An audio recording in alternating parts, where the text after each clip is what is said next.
Test and travel with Sharmi. আজ তোমাদের জন্য নিয়ে এসেছি একটা গেস্টের জন্য থালি, যেই থালিটা চটজলদি যদি বাড়িতে গেস্ট আসে তোমরা বানিয়ে দিতে পারো।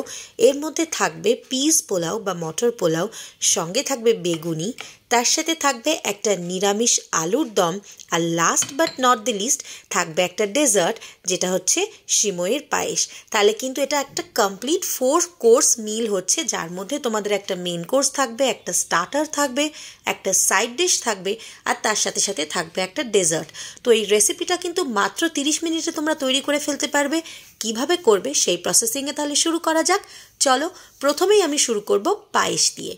তো পায়েসের জন্য আমি প্রথমেই একটা কড়াইতে 2 চামচ ঘি গরম করে নেব, আর তার মধ্যে সামান্য একটুখানি কাজু কিশমিশ আমি হালকা ফ্রাই করে তুলে রাখবো। কাজু কিশমিশটা দিলে কিন্তু পায়েসটা অনেক বেশি রিচ হয়। তো দেখো আমি কাজু কিশমিশটা একটুখানি হালকা ফ্রাই করে নিচ্ছি, খুব লাল লাল করে কিন্তু একদমই ভাজবে না। তো দেখো আমার কিছুক্ষণের মধ্যেই কিন্তু কাজু কিশমিশটা ফ্রাই হয়ে গেল। হার্ডলি আমাকে 30 সেকেন্ড থেকে 50 সেকেন্ড পর্যন্ত একটু নাড়তে হয়েছে, ব্যাস রেডি হয়ে গেল আমার কাজু কিশমিশটা ভাজা। এবার এই সেম ঘিয়ের মধ্যেই আমি দিয়ে দেব 1 কাপ সিমই। এই সিমই বা সেভাই যে কোনো সুপার মার্কেটে কিন্তু প্যাকেটে কিনতে পাওয়া যায়। এটার ভাজাও একটা ভার্সন পাওয়া যায়, তবে আমি বাড়িতে ঘিয়ে ভেজে নেওয়াটা প্রেফার করি। তো দেখো এটা মিনিট 2 মতো কিন্তু লো ফ্লেমে আর মিডিয়াম ফ্লেমে মিক্স করে করে ভাজতে থাকলে একদম ব্রাউন হয়ে ভাজা হয়ে যাবে। খুব বেশি ব্রাউনিং করবে না, তাহলে কিন্তু একটা পোড়া পোড়া স্বাদ এসে যাবে। তো দেখো আমার এটা কিন্তু অল্প ঘিতে অল্প আর মিডিয়াম ফ্লেমের মধ্যে নাড়াচাড়া করে ভাজা হয়ে গেছে। এইটা এবার আমি আস্তে আস্তে সরিয়ে রাখবো। আমাদের মাপটা কিন্তু এখানে 1 কাপ সিমই বা একটা ছোট বাটির বাটি ভর্তি সিমই আছে, ঠিক সেই হিসেবেই কিন্তু আমরা প্রত্যেকটা জিনিসের মাপ নেব। আমি এবার এখানে নিয়ে নিচ্ছি 1 লিটার দুধ। যে কোনো ফুল ফ্যাট মিল্ক তোমরা এখানে ইউজ করতে পারো। আমি এখানে আমুল গোল্ড দুধটা ইউজ করেছি, যেটা ভীষণই ভালো এবং বেশ ঘন। তো দেখো এই দুধটা আমি এর মধ্যে দিয়ে নিচ্ছি। এরপর এই দুধের মধ্যে আমি দিয়ে দেবো 2খানা এলাচ ফাটিয়ে, দিয়ে দেবো 2-3টে তেজপাতা, যেটার জন্য দুধের ফ্লেভারটা খুব ভালো হবে।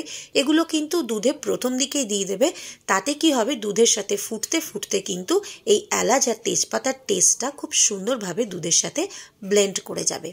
তোমাদের যদি আমার এই ভ্লগটা বা এই চ্যানেলের ভিডিওগুলো ভালো লাগে, যে রেসিপিগুলো আমি দেখাই ভালো লাগে, তাহলে আমার চ্যানেলটাকে সাবস্ক্রাইব করো। এবার দেখো সেই দুধের মধ্যেই আমি কিন্তু যে বাটিতে করে সিমই নিয়েছিলাম সেই বাটিরই 1 বাটি চিনি মিশিয়ে দিচ্ছি। আমি এর মধ্যে একটু কনডেন্স মিল্কও দেবো, তাই চিনিটা কিন্তু এই পরিমাণ দিলাম। তোমরা চাইলে কিন্তু চিনির মাপটা কম বেশি নিজেদের পছন্দ মতো করতেই পারো। এটা দিলে কিন্তু মিডিয়াম টেস্ট হবে, চিনির খুব একটা বেশি মিষ্টি হবে না। তোমরা যদি বেশি মিষ্টি খাও তাহলে বলবো আরও 3-4 চামচ চিনি এক্সট্রা অ্যাড করতে পারো। না হলে মাইল্ড মিষ্টি যদি পছন্দ করো তাহলে কিন্তু এই চিনির মাপটাই একদম পারফেক্ট। এবার দেখো আমি আস্তে আস্তে দুধটাকে এইভাবে লো টু মিডিয়াম ফ্লেমে রেখে ফোটাতে ফোটাতে ঘন করে নেব। অন্যদিকে আমি একটা কড়াইতে একটু তেল গরম করে নেব, করে তৈরি করব আমার নেক্সট যে আইটেম, সেটা হচ্ছে একটা সাইড ডিশ, যেটা হচ্ছে নিরামিষ আলুর দম সেটা। তো চলো এবার সেটা শুরু করা যাক। আমি চন্দ্রমুখী আলু 500 গ্রাম সেদ্ধ করে অলরেডি রেখে নিয়েছি। একটা সিটি দিয়ে নিয়েছি, সামান্য নুন দিয়ে জল দিয়ে প্রেসারে দিয়ে সিটি করে রাখা, এটা তোমরা সকলেই করতে জানো। তো আলুটা কিন্তু আমার সেদ্ধ করাই রয়েছে। এবার দেখো আমি এই তেলটার মধ্যে মিশিয়ে দিলাম সামান্য 1/2 চা চামচ ঘি, যাতে ভীষণ ভালো টেস্ট হয়। তেলটা গরম হয়ে গেলে এবার এর মধ্যে দিয়ে দিলাম কিন্তু আমি কালো জিরে ফোড়ন। এদিকে দেখো আমার দুধটা যেখানে ফুটছিল, মিডিয়াম আঁচে করা ছিল, আমি একদম লো ফ্লেমে করে দিয়েছি, আর দুধটাকে আস্তে আস্তে মাঝে মধ্যে নাড়া দেব যাতে এটা ঘন হয়ে যায়। এদিকে দেখো আমার কালো জিরেটা কিন্তু স্প্ল্যাটার করতে শুরু করে দিয়েছে। এবার আমি এর মধ্যে ঢেলে দেব একটা মিডিয়াম সাইজের টমেটো, যেটা আমি কুচো করে রেখেছি বা চপ করে রেখেছি।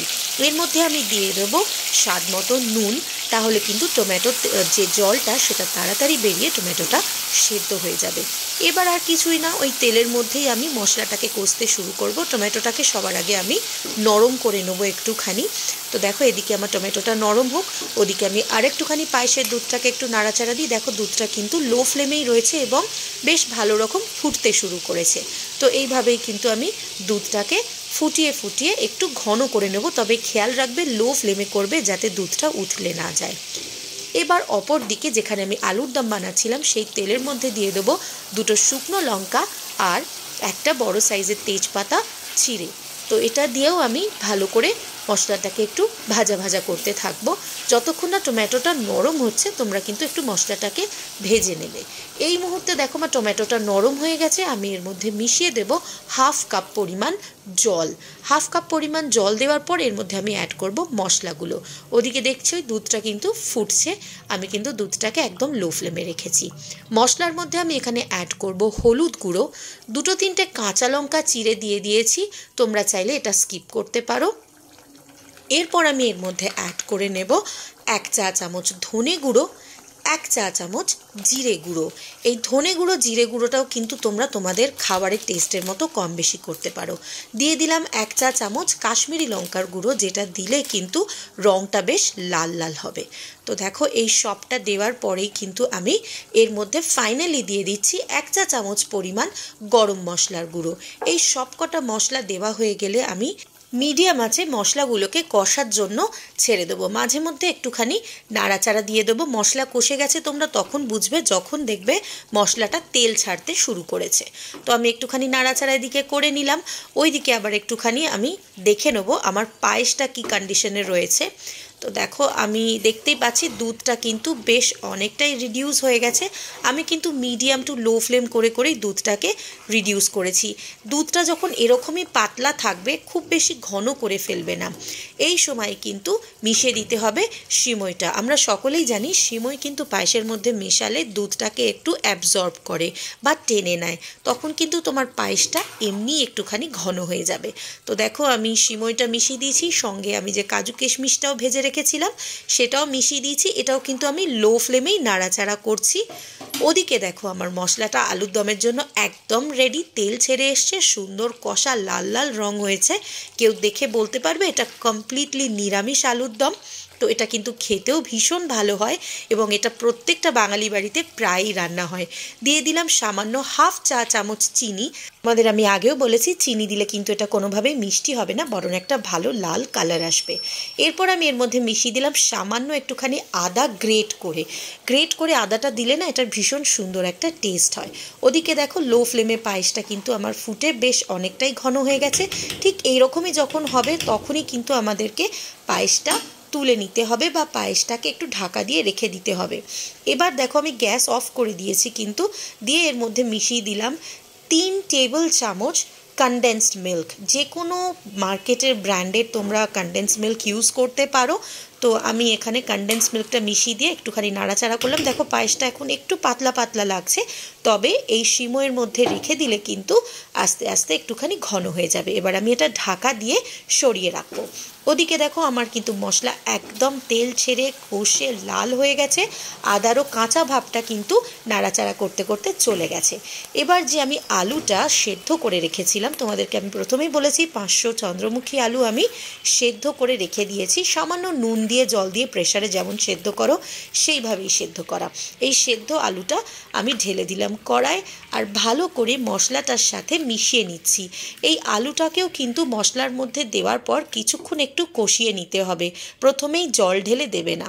তো দেখো আমি একটুখানি নাড়াচাড়া করে একটু আলুটাকেও মিক্স করে নিলাম। এরপর আমি এর মধ্যে মিশিয়ে দিলাম 2 গ্লাস পরিমাণ জল। এখানে প্রায় 400 ml মতো জল আমি ঢেলে দিলাম। দিয়ে দিলাম সামান্য আরও একটু নুন স্বাদটাকে ব্যালেন্স করার জন্য। এই মুহূর্তেই কিন্তু তোমরা একটু মশলাটা চেখে দেখে নেবে, নুন মিষ্টি কোনোটা যদি একটু বেশি করতে হয় সেটা করে নেবে। কোনো কিছু কিন্তু আগে থেকে বেশি বেশি দেবে না, কারণ মশলা কম হলে তবু খাবার খাওয়া যায়, বেশি হলে কিন্তু খাওয়া যায় না। এবার আমি জিরা রাইসের প্রিপারেশনটা করব। জিরা রাইসের জন্য আমি এখানে নিয়েছি কিন্তু বাসমতি চাল। ওদিকে দেখো তোমাদের সাথে কথা বলতে বলতেই কিন্তু আমার আলুর দমটা সেটা ফুটে উঠেছে। দেখো এরকম সুন্দরভাবে এটা ফুটতে শুরু করেছে। আমি ঢাকা দিয়ে রেখে দিয়েছিলাম, তো এটা এবার ফুটে উঠেছে। দেখো আমি একটুখানি নাড়াচাড়া করে নিচ্ছি। আলুর দমটা কিন্তু এইভাবেই একটু আমাদের ফুটিয়ে নিতে হবে যাতে আলুর ভেতর অবধি মশলাগুলো যায়। তো একটুখানি এবার আমি একটা আলু হালকাভাবে স্প্যাটুলা দিয়ে চেপে একটুখানি এইভাবে দেখো আমি ম্যাশ করে নিচ্ছি, দিয়ে এটা আমি আলুর দমের গ্রেভির সাথে মিশিয়ে দেবো। এটা দেওয়ার ফলে কি হবে, আলুর দমের গ্রেভিটা কিন্তু খুব সুন্দর মাখা মাখা হয়ে যাবে। তো দেখো আমার কিন্তু আলুর দমটাও রেডি হয়ে গেছে। এবার এর মধ্যে যেটা লাস্ট টুইস্ট পড়বে সেটা হচ্ছে একটুখানি হিং। আমি এখানে প্রায় 1 চা চামচের সমান হিং মিশিয়ে দিয়েছি। তো এই হিংটা কিন্তু বাজারের যে নর্মাল সুপার মার্কেটে পাওয়া যায় সেই হিং। এই হিংটা লাস্ট ফিনিশিংয়ে ফ্লেভারিংয়ের জন্য মিশিয়ে দেওয়ার পর আমি এই আলুর দমটাকে ঢাকা দিয়ে কিছুক্ষণ স্ট্যান্ডিং টাইম দেবো, মোটামুটি 15 থেকে 20 মিনিট মতো। অন্যদিকে আমি তোমাদের যে চালটা দেখালাম সেই চালটা কিন্তু আমার ধুয়ে 1 ঘন্টা আগে ভেজানো ছিল। তো বাসমতি চালও কিন্তু আমি ধুয়ে 1 ঘন্টা আগে জল দিয়ে ভিজিয়ে রেখে দিয়েছিলাম। এবার একটা কড়াইতে আমি দিয়ে নিলাম 1 চা চামচ পরিমাণ ঘি। তোমরা গাওয়া ঘি বা দেশি ঘি কোনোটা ইউজ করতে পারো। এইবার ঘিটা গরম হলে তার মধ্যে আমি দিয়ে নিলাম এই বাসমতি চালটা, যেটা আমি অলরেডি ধুয়ে পরিষ্কার করে 1 ঘন্টা আগে ভিজিয়ে রেখে দিয়েছিলাম। কিছু কিছু স্টেপস তোমরা কিন্তু দেখবে আমি রান্না করতে করতেই বলছি, কারণ সবকটা স্টেপ যদি তোমাদেরকে ডিটেলে দেখাতে যাই তাহলে ব্লগ অনেক বড় হয়ে যায় আর তোমরা দেখো না। সেই জন্য কিছু জিনিস আগে থেকে প্রিপারেশন করে রেখেছি সেগুলো আমি তোমাদের জানিয়ে দিচ্ছি। দেখো চালটাকে আমি ঘিয়ের মধ্যে ভাজতে শুরু করব এবং এই সময় কিন্তু আমি মিশিয়ে দিলাম নুনটা দিয়ে কিছুক্ষণ ভেজে নেওয়ার পর আমি এর মধ্যে ঢেলে দিলাম 1 লিটার সমান জল। এখানে যে চালটা রয়েছে সেই চালটা কিন্তু 500 গ্রাম চাল রয়েছে। তো 500 গ্রাম বাসমতি চালের জন্য আমি এখানে আপাতত 1 লিটার গরম জল দিলাম, দিয়ে ফ্লেমটাকে একদম লো করে দিয়ে ঢাকা দিয়ে রেখে দিলাম। তো আমি মিনিট 7 পর আমি কড়াইটা ঢাকাটা খুলে নিয়ে তোমাদেরকে দেখাচ্ছি। দেখো চালটা কিন্তু এরকম হাফ কুকড হয়ে গেছে। জেনারেলি আমরা বাসমতি চাল যতটা দিই তার ডাবল পরিমাণ জল ব্যবহার করি। তো অনেক ক্ষেত্রে দেখা যায় কোনো চাল একটু পুরনো চাল হলে বেশি জল অ্যাবজর্ব করে, সেই ক্ষেত্রে তোমরা আরেকটু গরম জল এই মুহূর্তে মিশিয়ে দিতে পারো। আমি কিছুটা ফ্রোজেন কড়াইশুঁটি এর মধ্যে মিশিয়ে দিলাম। তোমাদের কাছে যদি ফ্রোজেন কড়াইশুঁটি না থাকে তোমরা এমনি কড়াইশুঁটিও কিন্তু এই মুহূর্তেই মিশিয়ে দেবে। দিয়ে দিলাম স্বাদ মতো চিনি, নুনটা তো আগেই দেওয়া ছিল। মটর পোলাওটা কিন্তু একটু নুন একটু মিষ্টি মিষ্টি সব রকমই ফ্লেভারের ব্যালেন্স হয়। অনেকে আমি দেখেছি এতে জিরা ফোড়ন দিয়ে করে, তবে জিরা ফোড়ন দিয়ে পি রাইসটা ঠিক আমার ভালো লাগে না, তাই আমি জিরা ফোড়নটা অ্যাভয়েড করেছি। তোমরা চাইলে দিতেই পারো। দেখো আমি আবার একটু নাড়াচাড়া করে ঢাকা দিয়ে রেখে দিলাম। এভাবে 7 মিনিট আরও ঢাকা দিয়ে রেখে দিলে কিন্তু জিরা পোলাওটা রেডি হয়ে যাবে। তো অনেকের গ্যাসের বার্নারের অনুযায়ী কিন্তু টাইমটা একটু কম বেশি হয়, সেটা দেখে নেবে। তো আমি প্রায় 7 মিনিট পর তুলে নিলাম ঢাকাটা, নিয়ে একটুখানি ঘি ছড়িয়ে দিলাম এর মধ্যে, যাতে সুন্দর একটা ফ্লেভারিং আসে। দেশি ঘি বা গাওয়া ঘি যে কোনো একটা ইউজ করতে পারো। আমার কিন্তু পোলাওটা অলমোস্ট রেডি। আমি ঢাকা দিয়ে আবার কিছুক্ষণ রেখে দিলাম একটু স্ট্যান্ডিং টাইমের জন্য। অন্যদিকে বেগুনির জন্য একটা বাটিতে 1/2 কাপ বেসন, সামান্য একটুখানি হলুদ গুঁড়ো আমি নিয়ে নিলাম। পোলাওটা কিন্তু ঢাকাই দেওয়া রয়েছে। এদিকে দেখো এর মধ্যে আমি কাঁচা লঙ্কা দিয়ে দিয়েছি কিছুটা কুচি করে, তোমরা চাইলে শুকনো লঙ্কার গুঁড়োও দিতে পারো। দিয়ে দিলাম স্বাদ মতো নুন। এরপর এর মধ্যে আমি দিয়ে নেব সামান্য 1 চিমটে খাবার সোডা দিলে না বেগুনিগুলো খুব ক্রিস্পি হয়, আর সেই মচমচে বেগুনিটা কিন্তু কিছুক্ষণ থাকেও, তাড়াতাড়ি নরম হয় না। তো এটা দেওয়ার পরে আমি এর মধ্যে মিশিয়ে দেব সামান্য একটুখানি পোস্ত। আমরা বাড়িতে যে পোস্ত খাই সেই পোস্তই একটুখানি মিশিয়ে দেবো। পোস্তটা দেওয়ার জন্য কিন্তু বেশ ক্রিস্পি হবে। এবার আমি এর মধ্যে ঢেলে দিলাম জলটা কিন্তু একবারে ঢালবে না, অল্প অল্প করে ঢালবে পরিমাণ বুঝে। দেখো আমি বেগুনগুলোকে এরকম পাতলা পাতলা করে কেটে রেখেছি। বেগুনের নিচের দিকটা যেহেতু পোকা ছিল তাই গোটা বেগুনটা সেইভাবে কাটা হয়ে ওঠেনি। তো আমি এরপর মিক্স করে নিয়েছি বেসনের ব্যাটারটাকে, আর কড়াইতে দিয়ে নিয়েছি তেল। সর্ষের তেল আমি এই ক্ষেত্রে ব্যবহার করছি। সর্ষের তেলটা আমি দিয়ে দেখো আমার কিন্তু বেগুনির ব্যাটারটা রেডি। তোমরা কি করে বুঝবে তেলটা ঠিকঠাক গরম হয়েছে কিনা? ঠিক এরকম একটা ড্রপ ফেলে দেখবে, যখনই দেখবে সঙ্গে সঙ্গে ভেসে উঠছে জানবে তোমার কিন্তু বেগুনি ফ্রাই করার জন্য তেলটা একদম রেডি। বেগুনগুলোকে এবার আমি আস্তে আস্তে বেগুনির যে ব্যাটারটা বানিয়েছি বেসনের, সেই ব্যাটারে বোথ সাইড ভালোভাবে ডিপ করে মিডিয়াম টু হট অয়েলের মধ্যে এই যে বেগুনিটাকে সেটাকে ছেড়ে দেবো। ফ্লেম কিন্তু একদম লো করবে না, প্রথমে তেলটাকে বেশ ভালো গরম করে নেবে, তারপর একটু মিডিয়াম ফ্লেমের মধ্যে রেখে বেগুনিগুলোকে ছেড়ে আবার একটু ফ্লেমটা বাড়িয়ে দেবে। মিডিয়াম আমি এই জন্যই করতে বললাম যাতে তোমাদের হাতে চট করে ছ্যাঁকা না লেগে যায়। তো দেখো আমি একটুখানি মিডিয়াম ফ্লেম করে নিয়ে বেগুনিগুলো ছেড়ে নিচ্ছি, কিন্তু এরপর আমি ফ্লেমটাকে আবার একটু বাড়িয়ে দেবো। একটু খেয়াল করে ভাজবে, মিডিয়াম টু হট অয়েল, বারবার টেম্পারেচারটাকে একটু ওই মিডিয়াম বা হট এরকম করতে করতেই কিন্তু তোমার বেগুনিটা খুব সুন্দরভাবে ভাজা হয়ে যাবে। একদম হাই ফ্লেমে কনস্ট্যান্ট ভাজবে না, তাহলে কিন্তু ওপরটা ভাজা হয়ে যাবে, ভেতরটা নরম হবে না। তো সেই জন্যই আমি ভেতরে যাতে বেগুনটাও খুব ভালোভাবে কুক হয় তাই মিডিয়াম টু হট অয়েল করে করে ভাজি। তো দেখো আমার বেগুনিটাও কিন্তু তোমাদের সাথে কথা বলতে বলতে ভাজা হয়ে গেছে। এতক্ষণ তো এতগুলো রেসিপি দেখালাম, আশা করি তোমাদের ভালো লাগছে। যদি ভালো লাগে তাহলে আমার চ্যানেলটাকে একটু সাবস্ক্রাইব করো, আর পাশে থাকা বেল আইকনটাতে ক্লিক করে অল বাটনটা প্রেস করে দিও। তোমাদের এই একটা সাবস্ক্রিপশন হয়তো তোমাদের জন্য ফ্রি, কিন্তু আমার কাছে ভীষণ এনকারেজিং। চলো আমার বেগুনিগুলো কিন্তু রেডি হয়ে গেছে, আমি বেগুনিগুলোও তুলে নিচ্ছি। তো আমি এইভাবে আরও বাকি কয়েকটা যে আমার বেগুন কাটা রয়েছে সেগুলোকে ভেজে নিচ্ছি। তোমাদের কিন্তু একটা জিনিস মাথায় রাখতে হবে, তেলটা যেন মিডিয়াম টু হট অয়েল থাকে, খুব ঠান্ডাও না হয়ে যায়, খুব বেশি গরমও না হয়ে যায়। তো তোমাদেরকে আমি দেখিয়ে দিয়েছি ব্যাটারটা কিভাবে রেডি করবে। আমি কাঁচা লঙ্কা কুচি যেগুলো দিয়েছিলাম সেগুলো ছেড়ে যাচ্ছিলো, তো আমি একটুখানি ওপর থেকে আস্তে আস্তে কাঁচা লঙ্কাগুলো ওর মধ্যে প্লেস করে দিলাম। তো এই দেখো এইভাবে আমি ডিপ করে নিয়ে বেগুনিগুলো ছেড়ে দিচ্ছি। তোমরাও কিন্তু এইভাবে গরম গরম বেগুনি ভেজে দেখতেই পারো। আর সব সময় যে এটা পুরো থালির জন্যই তোমায় করতে হবে তা নয়, তোমরা কিন্তু আলাদা করেও এই শীতের মরশুমে এরকম বেগুনি ভেজে নিতেই পারো। আর সঙ্গে কি, সঙ্গে গরম গরম চা আর মুড়ি, তাহলে কিন্তু সন্ধেটা জমে যাবে। তো দেখো বেগুনিগুলো রেডি হয়ে গেছে।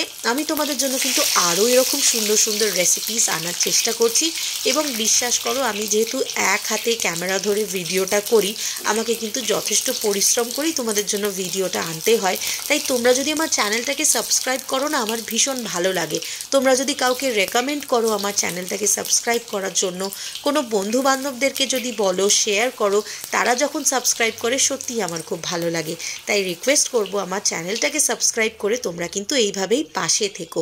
তোমাদের ভালোবাসাটাই কিন্তু আমার কাছে ভীষণভাবে ইম্পর্ট্যান্ট। তো চলো দেখো এই ব্যাচের বেগুনিগুলোও কিন্তু আমার ভাজা হয়ে গেছে। আমি যেহেতু সবকটাই মোটামুটি রেডি করে ফেলেছি, এবার প্লেটিং করব। দেখো পোলাওটা আমি ঢাকা দিয়ে রেখে দিয়েছিলাম কিছুক্ষণের জন্য, ভাতটা কিন্তু একদম ঝরঝরে হয়ে গেছে। এইবার এই মুহূর্তেই আমি প্লেটিং করব। তো প্রথমেই দেখো আমি দিয়ে নিয়েছি মটর পোলাওটা, তারপর সুন্দর করে সাজিয়ে দিলাম বেগুনিটা। এরপর আমি এর মধ্যে রেখে নেব আলুর দমটা, আর ফাইনালি আলুর দমের পাশাপাশি দিয়ে দেবো পায়েস। তোমরা যদি এই থালিটাকে একটা ননভেজ থালি বানাতে চাও তাহলে কিন্তু আমার চ্যানেলে অলরেডি ধনেপাতা কাঁচা লঙ্কা মুরগি, মালাই মুরগি, ফিশ কালিয়া, এরকম বিভিন্ন ধরনের রেসিপিস আছে যেগুলো ননভেজ আইটেম। সেরকম আরেকটা আইটেম প্রিপেয়ার করে এই থালির সাথে কিন্তু সার্ভ করতেই পারো, তাহলে একটা কমপ্লিট বেঙ্গলি থালি কিন্তু এটা হয়ে যাবে। শুধুমাত্র গেস্টকে সার্ভ করবার জন্য নয়, কখনো কখনো নিজেকে প্যাম্পার করার জন্যও কিন্তু এই থালিটা বানিয়ে খেতে পারো। আর আমাকে কমেন্ট সেকশনে জানাতে ভুলো না তোমাদের এই রেসিপিগুলো কেমন লাগলো। সঙ্গে চ্যানেলটিকে অতি অবশ্যই সাবস্ক্রাইব করো, আসছে তোমাদের জন্য আরও ভালো ভালো রেসিপি। ভালো থেকো, সুস্থ থেকো, টাটা।